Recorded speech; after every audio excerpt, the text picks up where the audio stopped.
Erkakning chin do'sti. Ko'zlari doimo jilmayib yurgan, sal gapda ayolni dili so'nadi. Yo'g'ida yonida turgan erkakning chin do'sti yori bo'ladi. O'zgasi ko'rinmas aslo ko'ziga, o'z juftin borligi baxt deb biladi. Har erkak mahliyo yorin so'ziga, erkakning chin do'sti yori bo'ladi. Dardiga darmondir uning ayoli, yarashgan yuziga bir dona xoli. Bir unga qiziqdir yorining ahvoli, erkakning chin do'sti yori bo'ladi. Omadi ketsa ham yonida turib, sirlashib yuradi sirdoshi bo'lib. Ayoli bo'lmasa yuzga dog' to'lib, erkakning chin do'sti yori bo'ladi. Ikkisi aylangan baxt timsoliga, bir jufti yo'q tushar yetim holiga. Uchmagay ayoli erning moliga, erkakning chin do'sti yori bo'ladi.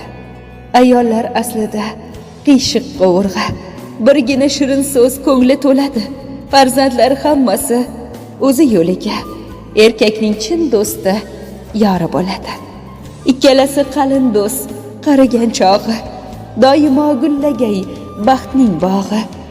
O'chmaydi dillarda sevgi chirog'i, erkakning chin do'sti yori bo'ladi. Erkakning chin do'sti yori bo'ladi. Aziz umr yo'ldoshim, men sizni haqiqiy chin do'stingiz bo'lishga harakat qilaman va meni ham shunday do'st sanaganingiz uchun rahmat aytaman.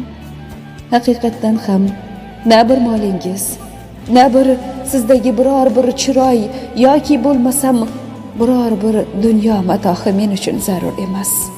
Hozir faqat borligingiz, faqat yonimdaligingiz, meni tushunishingiz, meni qo'llab-quvvatlashingiz va har doim men bilan ekanligingizni eslatib turib, yaxshi ko'rishligingizni amalingizda bo'lsa-da, kezi kelsa so'zingizda bo'lsa-da sezdirib turishingiz hammasidan ham muhimdir.